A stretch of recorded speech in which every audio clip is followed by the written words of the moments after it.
Welcome to Wisdom for the Present, where we take ancient truth and bring it into clear, modern understanding. This episode uses AI-generated narration based on human-researched and written material. Thank you. It's great to be here for this deep dive. So I want you to imagine for just a second that you are waiting for, like, the ultimate CEO to arrive and basically save your failing company. Oh, okay. I'm picturing it. Right. So you expect the black town car, the perfectly tailored suit, the Ivy League entourage, the polished press tour. Naturally, you expect the pedigree. Exactly. But instead, your new leader walks out of this absolute desolate wasteland. And he's wearing, like, a coat made of camel hair. He's eating wild insects. And he just starts yelling at the board of directors. Right, which is just, it's an insane image. It's totally jarring. But that is exactly the disruptive reality we are stepping into today. Yeah, and the historical tension of the first century makes that entrance even more shocking. I mean, geopolitically speaking. Because of the Roman occupation, right? Yeah. Exactly. The Jewish people at this time, they were living under this suffocating military occupation by the Roman Empire. So their expectation for a transformative figure, a messiah, was, deeply tied to political liberation. They wanted a general. Right. They anticipated this royal conqueror who would ride into Jerusalem, which was the center of wealth and religious power, and just crush the Roman yoke. So to have the narrative begin miles away from those elite centers out in the harshness of the desert, it completely shatters the established paradigm. It's a total reset. And that's our mission today. We're going to explore the first half of the Gospel of Mark, specifically chapters 1 through the beginning of chapter 8. And we're leaning on some great historical insights today, like Albert Barnes and Matthew Henry, alongside the text itself. Right. And just to be clear, our goal here is to extract practical wisdom, moral insight, and life application. We are not here to preach at you. We're acting as thoughtful guides to translate these ancient scenarios into, 21st century realities for you. Because honestly, whether you view this text as literature, history, or sacred scripture, the psychological insights are they're staggering. They really are. And Mark's account, it wastes absolutely no time. Like, there's no cozy birth story here. No manger, no wise men. Right. It just hits the ground running with the phrase, the beginning of the gospel, which literally translates to good news. And boom, immediately we meet John the Baptist. Operating out in the wilderness, fulfilling that ancient prophecy of a voice crying out in the wasteland. Why the wilderness, though? Like, why start there? Well, historically and symbolically, the wilderness is this place of desolation. It's the howling wind, the wandering, the absolute margins of society. Matthew Henry actually points out that John is out there breaking down the corrupt, established paths to make room for something entirely new. Oh, love that. Because if you want to change a deeply entrenched system, you literally can't start inside the system's headquarters. You have to start on the outside. You do. And right after Jesus is baptized by John in the Jordan River, he doesn't head to the capital city to start, networking with the elite. No, he goes the opposite direction. Exactly. Mark tells us he is immediately driven by the Spirit deeper into the wilderness for 40 days, out there with wild beasts, fasting, facing temptation in complete isolation. And that period of isolation, it's really a universal requirement for profound leadership. He steps away from the noise, to clarify his mission. The ultimate silent retreat. Basically, the ancient world viewed the wilderness as the domain of chaos and testing. So he confronts the internal and external chaos first. He makes sure his foundation is unshakable before he ever steps in front of a crowd. Which is such a good setup for his recruitment strategy. Because he comes out of the wilderness, goes to the region of Galilee, and starts building his team. His executive team, so to speak. Right. And he walks up to fishermen, Simon, Andrew, James, John. They're literally mending their nets, smelling like the sea, doing really hard blue-collar labor. And he tells them to follow him. And they just drop everything. They leave their father Zebedee and their hired servants behind the boat. And let's be real. If I tried to launch a Fortune 500 company tomorrow, but instead of recruiting Harvard MBAs, I walked into a local marina, pointed to some guys fixing a boat, and said, "You're my executive team now." My board would fire me on the spot. They absolutely would. So how does this totally uncredentialed approach actually survive the practical demands of getting things done? It survives because, his criteria for qualification were just fundamentally different. In that culture, rabbis and religious leaders, they recruited from the brightest students in the synagogues. They wanted the 4.0 GPA students. Exactly. The intellectual elite who had memorized huge, vast portions of the Torah.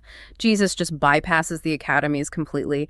Bonds points out that choosing the weak and foolish things of the world was a deliberate strategy. Oh, to prove a point. Right. It proved that the power of this movement didn't rely on human credentials or wealth or existing social status. But even more importantly, these men were not actually unqualified. They just didn't have the paper credentials. Exactly. They lacked the traditional credentials. Matthew Henry highlights this beautifully.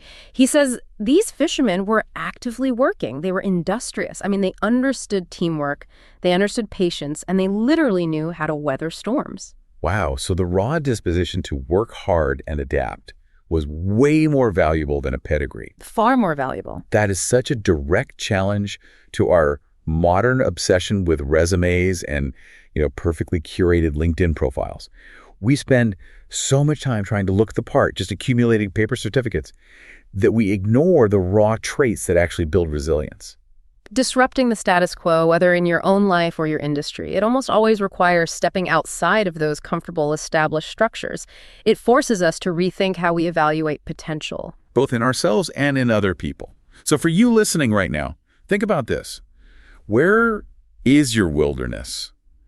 Because we all need a place away from the social media feeds, the endless notifications, the noise of the crowd, just to clarify our purpose. Yeah. Jesus had to face the silence before he could face the masses. That's a great point. And practically, are you overlooking the fishermen in your own life or your organization? Are you dismissing people or maybe even talking yourself out of pursuing a goal because you think you lack the quote-unquote proper credentials? Yeah, that's a powerful reflection. And once he assembles that core unlikely team, the narrative really shifts from who he recruits to how he operates. Right. He moves from unconventional hiring to full-on institutional disruption. Yes, because the immediate threat he faces isn't actually the Roman Empire. It's his own religious establishment. Exactly. He enters this phase of rapid-fire controversies that basically dismantle their institutional rules. You see the Pharisees and scribes constantly challenging him over the law. And to really grasp the tension here, we have to understand the rule book he was tearing up, right? Absolutely. To understand their hostility, we have to look at the historical trauma driving the Pharisees. So, centuries earlier, in 586 BC, the Babylonian Empire conquered Jerusalem. They destroyed the temple and took the Jewish people into exile. Complete catastrophe. A defining cultural trauma. And the religious leaders concluded that God allowed this exile because the people had violated the Torah, specifically laws regarding idolatry and the Sabbath. Okay, so they were terrified of history repeating itself. Right. So when they eventually returned to their land, a movement developed, which later became the Pharisees, dedicated to making absolutely sure that trauma never happened again. And they built what they called a fence around the Torah. A fence? Like a buffer zone to keep people from even getting close to breaking the actual law. Precisely. So if the original law said, do no work on the Sabbath, the tradition of the elders, this fence, added hundreds of micro rules defining what work actually was. Like what? Well, you couldn't carry a needle on your robe lest you accidentally sew something. You're kidding. Nope. You couldn't look in a mirror on the Sabbath lest you see a gray hair and be tempted to pluck it out, which would be shearing. Oh my gosh, that is exhausting. It was. Over generations, this protective fence became totally indistinguishable from the law itself. They were motivated by this terrifying historical memory, but that fear had calcified into tyranny. They valued the mechanics of religion over the actual human beings the religion was supposed to serve. Understanding that trauma makes them deeply human rather than just these cartoon villains we often picture. But it also shows how easily good intentions just completely curdle into oppression. And Jesus targets this warped system head on. He really does. Like that scene where he's teaching in a packed house in Capernaum. 4 friends bring a paralyzed man, but the crowd is completely blocking the door. So what do? They climb up onto the roof. Yeah, the sheer desperation is wild. They literally dig through the mud and tiles and lower the man down on a mat right in front of Jesus. But Jesus doesn't immediately heal the man's legs, which is what everyone expects. He looks at him and says, "Son, your sins are forgiven." And the scribes sitting in the room immediately view this as pure blasphemy, because legally speaking, only God has the authority to forgive sins. Right. But Barnes explains the psychological brilliance of Jesus' response here. He perceives their internal outrage, and he issues a logical challenge. He essentially says, which is easier, to say, your sins are forgiven, which is an invisible, unverifiable claim, or to say, stand up and walk, which requires immediate, irrefutable physical proof. He backs them into a corner. Completely. He then commands the paralyzed man to pick up his mat and walk. And he does. Jesus heals the visible ailment to validate his authority over the invisible spiritual root. He addresses the internal need before the external symptom. He just completely shatters their theological boxes. He does. And then he goes out and recruits Levi. A tax collector. Right. And the historical context here is just brutal. Rome used a system called tax farming. So Levi would have paid the Roman government up front for the right to collect taxes in a certain region. Oh, wow. Yeah. And then he would extort his own neighbors to recoup his investment and make a massive profit for himself. So he was funding the oppressing army and stealing from his own people. He was considered the absolute lowest of the low. And Jesus goes to Levi's house and shares a meal with a huge group of tax collectors and so-called sinners. Which was a big deal. In the ancient Near East, eating with someone was not just, sharing calories. It was this profound declaration of fellowship, of acceptance, of shared identity. So for a rabbi to break bread with extortionists was just socially radioactive. Exactly. When the Pharisees demand an explanation, Jesus delivers this foundational piece of enduring wisdom. He says, those who are healthy have no need for a physician, but those who are sick. I came not to call the righteous, but sinners to repentance. He redefines who gets access to wisdom and healing. The establishment believed you had to, sanitize yourself, follow every micro rule, and then you could approach the divine. Jesus completely inverts that. The doctor goes to the sick ward. Yes. And this disruption reaches its absolute peak over the Sabbath rules. His disciples are walking through a grain field on the Sabbath, and because they're hungry, they just pluck some heads of grain to eat. Which is basically just a snack on a walk. Right. But the Pharisees immediately flag this because according to their tradition of the elders, plucking grain was technically reaping, rolling it in your hands to get the kernel out was threshing, and blowing away the chaff was winnowing. Are you serious? They had just broken 3 Sabbath laws in one snack. It's like citing a pedestrian for a zoning violation because they picked an apple off a neighbor's tree hanging over the sidewalk. I mean, it is agonizingly petty. It really is. And Jesus counters their pettiness with historical precedent. He reminds them of King David, their most revered king. When David and his men were starving and fleeing for their lives, they ate the sacred showbread from the tabernacle. Bread that was strictly reserved for the priests, right? Exactly. Jesus uses David to prove that human necessity always supersedes ceremonial ritual. And then he provides the ultimate interpretive key for all religious and moral structures. He says, the Sabbath was made for man and not man for the Sabbath. Mercy over mechanics. Exactly. And he forces the issue again shortly after, right in the synagogue. It's the Sabbath again, and there's a man with a withered hand. And the Pharisees are literally just watching Jesus, waiting to see if he'll perform medical intervention on a day of rest so they can officially accuse him. And Jesus puts them right on the spot. He asks them, is it lawful to do good on the Sabbath days, or to do evil, to save life, or to kill? And they refuse to answer. They just sit there in silence. And the text says Jesus looked around at them with anger, being grieved for the hardness of their hearts. That combination, anger and grief, is vital here. Matthew Henry points out that this wasn't some spiteful, vindictive rage.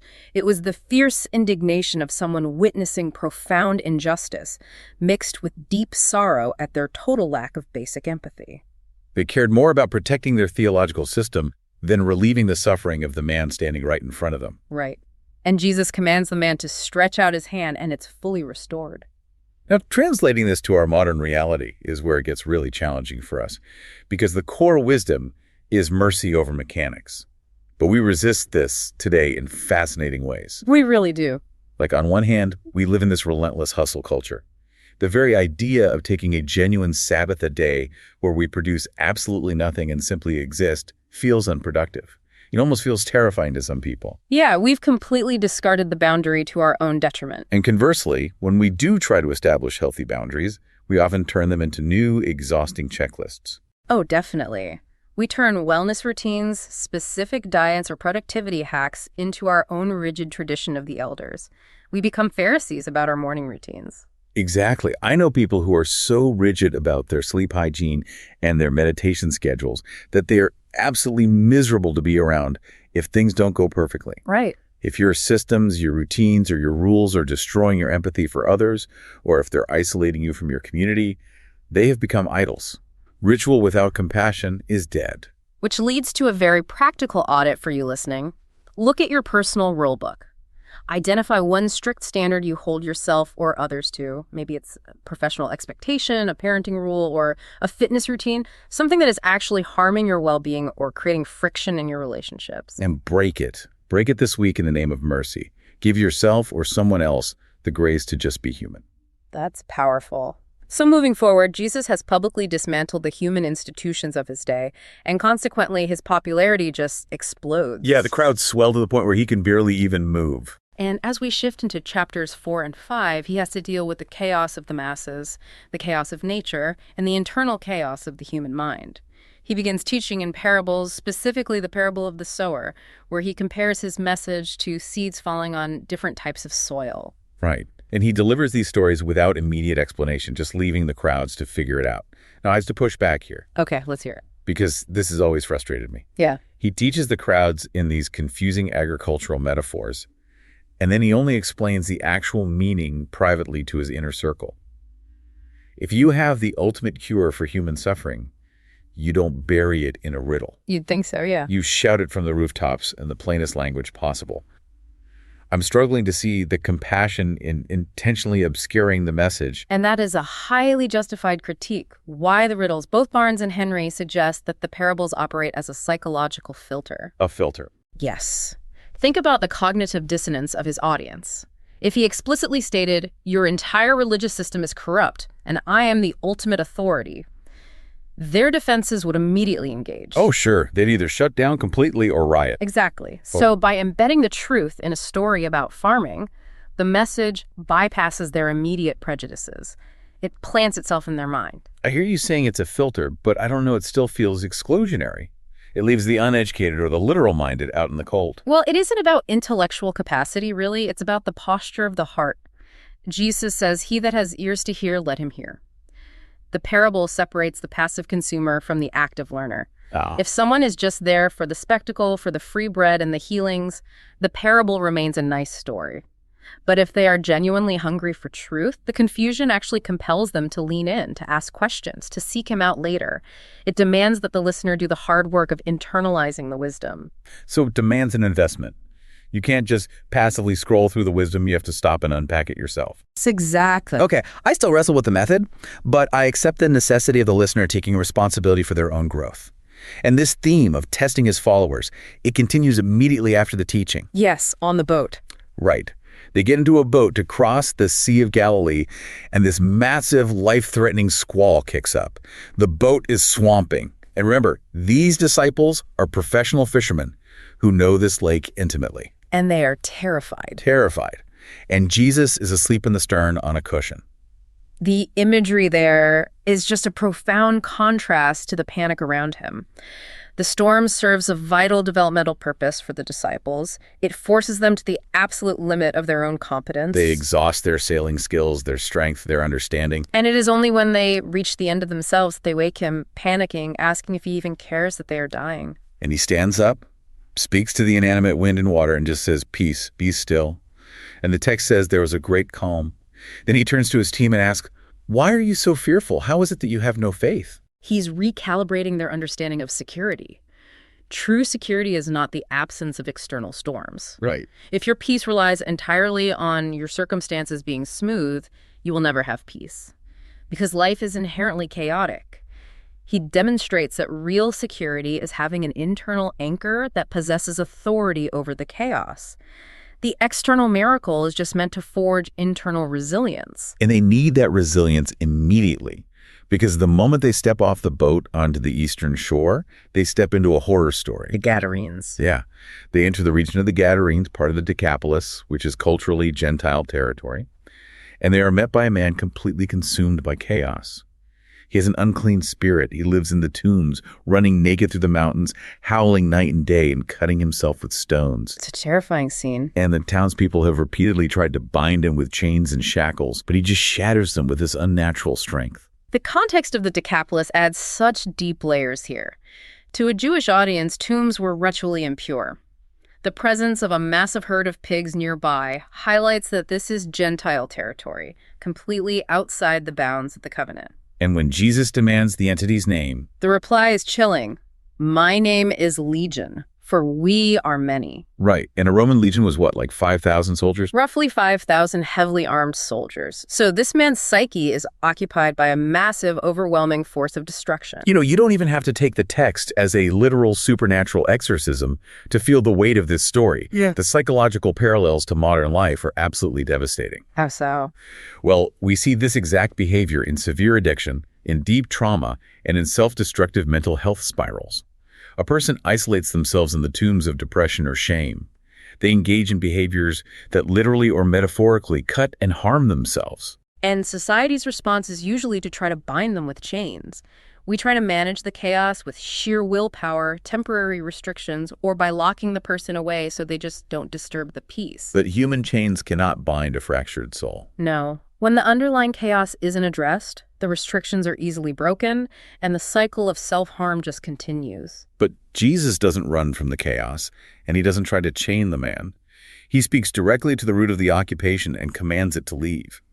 The legion begs to be sent into the herd of pigs, which then stampede off a cliff into the sea. And when the townspeople arrive, they find the man who is just this living nightmare sitting at Jesus' feet, clothed and in his right mind. It is the ultimate picture of restoration. He brings the man from isolation, nakedness, and self-mutilation back to community, dignity, and sanity. Now contrast that massive, violent display of power with what happens next. The woman in the crowd. Yes.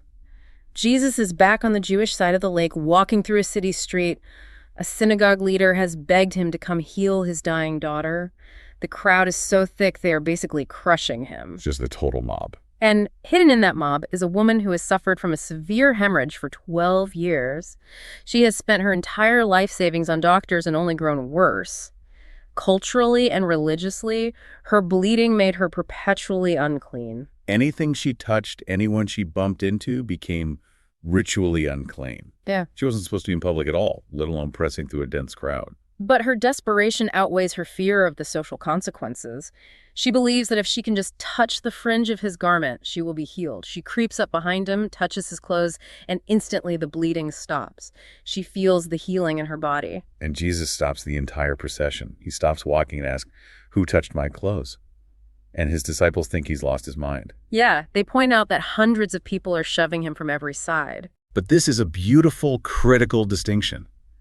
The crowd was pressing against him. They were bumping into him incidentally. But this woman touched him with intentional faith. Proximity is not the same as connection. Wow. Yes, proximity is not the same as connection. And Jesus refuses to let her slink away anonymously.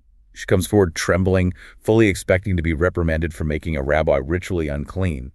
And she tells him the whole truth. And he looks at her and says, "Daughter, your faith has made you well. Go in peace." He uses a term of endearment. Yes, familial belonging. He doesn't just heal her biology, he publicly restores her social standing. He ensures the community knows she is no longer an outcast. The modern translation of this interaction is profound. In our era of infinite information, we are constantly in the crowd. We are pressing up against wisdom all day long, podcasts, articles, books, thought leaders. We are bumping into transformative ideas constantly. But we are rarely transformed by them. Exactly. We let the information bounce off of us. We are passive consumers. We never reach out with intentionality to grab the wisdom and apply it to our actual lives.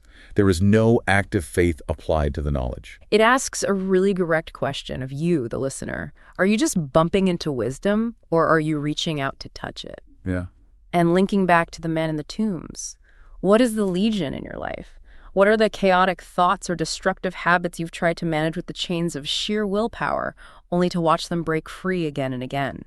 Perhaps it is time to stop trying to manage the external symptoms and seek the deep internal authority that commands the storm to cease. Those are heavy reflections.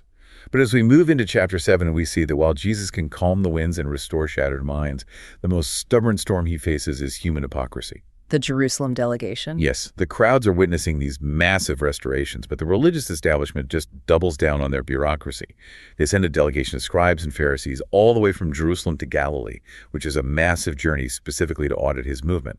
And their grand accusation. His disciples are eating bread with unwashed hands. And again, we must clarify the context for modern ears. This has absolutely nothing to do with hygiene or germs. They weren't worried about catching a cold. No, this is entirely about ceremonial purity. The Greek word used by Mark is pygmy, which means washing with the fist or scrubbing meticulously up to the wrist or elbow. They also ritually purified cups, pitchers, and bronze kettles. Why so much washing? Their fear was that if you went to the marketplace, you might accidentally brush against a Gentile or a sinner, contracting spiritual contagion. You had to ceremonially wash that contagion off before you could eat. So they were spiritually sanitizing themselves.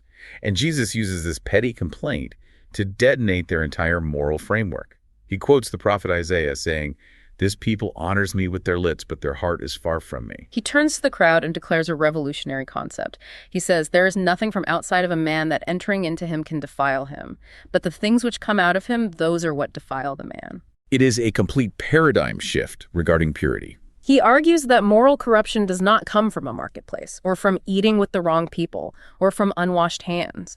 True defilement originates in the human heart. Right. He lists evil thoughts, deceit, pride, envy, and malice. Those are the actual pollutants. But before he delivers that list, he exposes their hypocrisy by dissecting a very specific legal loophole they had invented, known as the Corban rule. Okay, I found this absolutely fascinating in the source material because it is so deeply relevant today. So the foundational law of their society included honoring your father and mother, which explicitly meant providing for them financially in their old age. Right. But the Pharisees created a workaround.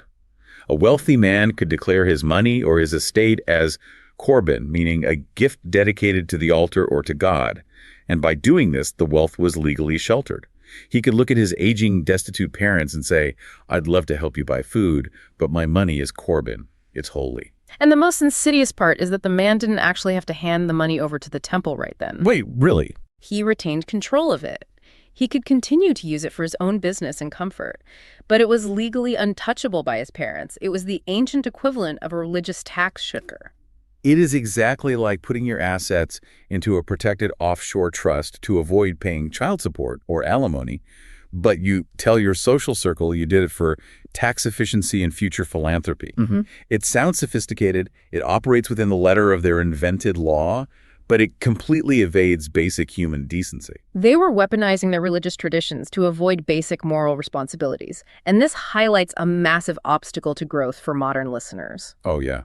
Why does this teaching make us squirm? Because we still do this. We engage in what we might call optical virtue. Optical virtue. We love washing the outside of the cup. It is so much easier to perform virtue for the crowd than to do the agonizing work of internal transformation. Like, it's easy to post the correct social justice infographics, to follow a highly publicized ethical diet, or to make sure we are seen at the right charity galas. Because those external markers signal to our tribe that we are clean. Exactly. But those external actions require very little of our soul. It is excruciatingly difficult to eradicate deep-seated envy toward a colleague, or to root out the quiet pride that makes us look down on others, or to stop our own deceitful habits. You can be impeccably clean on the outside, lauded by society, and be entirely toxic on the inside. Jesus insists that the divine perspective only cares about character, who you actually are in the dark. And take the Corban analogy a step further. Today, we don't necessarily use religious vows to avoid our duties. We often use the language of therapy and self-care. Oh, this is huge. We weaponize concepts like protecting my peace or setting boundaries to justify abandoning a friend who is going through a difficult, messy season.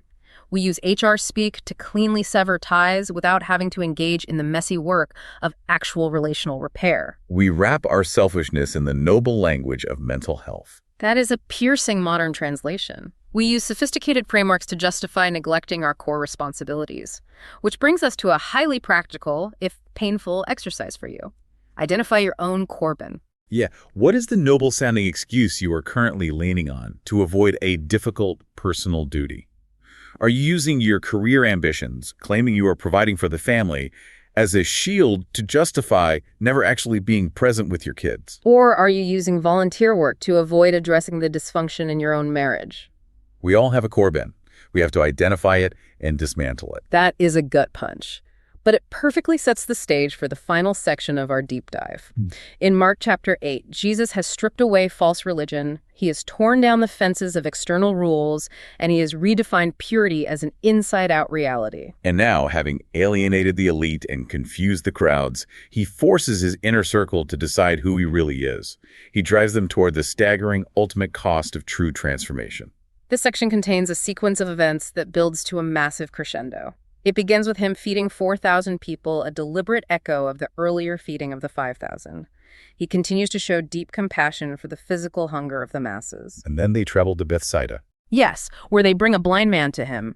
Jesus leads the man out of the village and heals him, but notably, he does it in stages. First, he touches the man's eyes, and the man says he sees people looking like trees walking around. So it's blurry. Right. Jesus touches his eyes a second time, and his sight is fully, sharply restored. I love that detail because it acknowledges that sometimes clarity and healing are a process. It isn't always an instantaneous fix. Sometimes you get partial vision, and you have to keep engaging with the process to get full clarity. And that physical process of gaining sight perfectly mirrors the spiritual process his disciples are undergoing. They leave Bethsaida and walk toward the villages of Caesarea Philippi. On the road, Jesus asks them the defining question of the narrative. Who do people say that I am? They give him the polling data. Some say John the Baptist resurrected, others say Elijah or one of the prophets. Then he narrows his focus directly on them. But who do you say that I am? And Peter, who always speaks first, steps up and declares, "You are the Christ, the Messiah, the Anointed One." It is a watershed moment. Peter finally sees clearly. He correctly identifies the leader. But immediately after this confession, Jesus begins to teach them the actual job description of the Messiah. The suffering part. Right. He plainly states that he must suffer many things, be rejected by the elders, the chief priests, and the scribes, be killed, and after 3 days, rise again. And Peter pulls him aside and actually rebukes him. He scolds his rabbi. This just baffles me. Peter just aced the ultimate theological exam. He identified the Messiah. How does he instantly pivot to telling the Messiah is wrong? Because Peter's definition of the Messiah was still entirely tethered to the cultural expectations we discussed at the beginning. He was anticipating military conquest, political power, and immediate glory. Oh. When Jesus introduces suffering, rejection, and death, it completely short-circuits Peter's paradigm. To Peter, a suffering conqueror is an oxymoron. It means defeat. It is like buying into a hot tech startup as an early investor. You are expecting an immediate IPO, massive payouts, and a yacht by next summer. And then the CEO sits the board down and says, actually, we're going to do 10 years of grueling, unprofitable research and development. We're going to be ridiculed by the entire industry, and we're going to go completely bankrupt before we finally build the product that changes the world. Exactly. Peter wanted the crown, but he absolutely refused the cross. He wanted the glory without the grit. And Jesus' response is swift and severe. He looks at his disciples, rebukes Peter, and says, "Get behind me, Satan, for you are not setting your mind on the things of God, but of the things of man." He recognizes that Peter's desire for an easy, victorious path without suffering is the exact same temptation he faced from the adversary in the wilderness. He then calls the crowd to him, along with his disciples, and delivers the core, paradoxical wisdom of this entire text. He says, "Whoever wants to come after me, let him deny himself and take up his cross and follow me. For whoever wants to save his life will lose it, and whoever will lose his life for my sake and the gospel's will save it." What shall it profit a man if he gain the whole world and lose his own soul? That has to be one of the most haunting, penetrating questions ever recorded in human history. It forces an absolute revaluation of every human metric of success. The path to true life, enduring meaning, and legacy is through self-denial, not self-aggrandizement. Yeah. However, we must apply wisdom with deep discernment here. Historically, the phrase "taking up your cross" has been grossly misused. Really misused. It has been twisted to justify staying in abusive relationships or passively accepting needless harm, as if suffering for the sake of suffering is somehow holy. Right. People will say, "Oh, my toxic boss is just my cross to bear," or "this abusive partner is the cross God gave me." And that is a tragic misapplication. In the Roman world of the first century, the cross was not a metaphor for a minor annoyance or a personal burden. It was the instrument of state execution, specifically reserved for rebels and enemies of the empire. It was a brutal reality. It represented the ultimate societal rejection, public humiliation, and agonizing death. To take up your cross meant being willing to voluntarily align yourself with the truth, a cause, or a love that was so countercultural that society might literally kill you for it. It is about actively choosing integrity over comfort, not passively submitting to abuse. And when we translate this into our modern hypercapitalist culture, the friction is just massive. Our entire society is engineered to tell us to gain the whole world, maximize your wealth, elevate your status, optimize your comfort, build your personal brand, crush your competition. That's the air we breathe. But this ancient text flashes a blinding warning sign across all of that. It argues that achieving every earthly metric of success while compromising your character, your integrity, or your compassion is the ultimate tragedy. You can climb to the very top of the corporate or social ladder only to realize you leaned it against the wrong wall. Which leaves you with a critical calculation. You need to assess the ROI, the return on investment of your own soul. What are you currently trading your peace, your integrity, or your higher purpose to gain? Are you sacrificing your relationship with your children for a title promotion?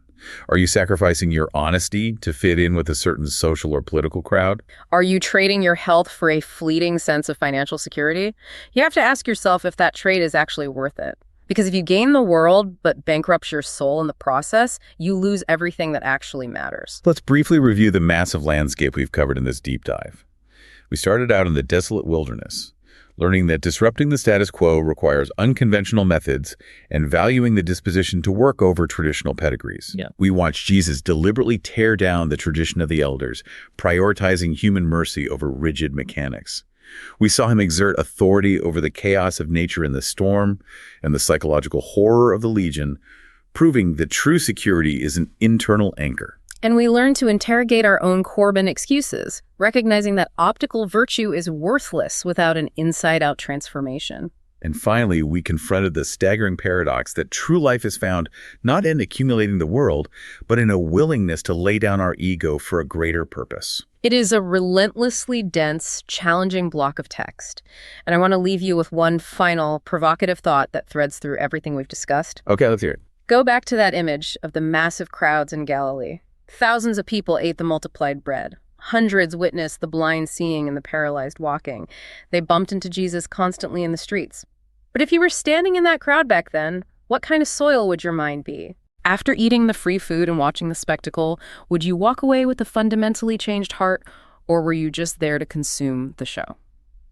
The question for us today is identical. Do we listen to deep dives, read books, and gather wisdom simply to be entertained by interesting ideas, or do we approach it with the terrifying willingness to actually be transformed? It is dangerously easy to be a passive consumer of wisdom rather than a gritty practitioner of it. We love the aesthetics of complex ideas, but we have to actually do the hard work of living them out. That's the heart of this section.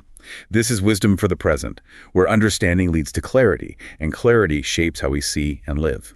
We'll see you in the next episode.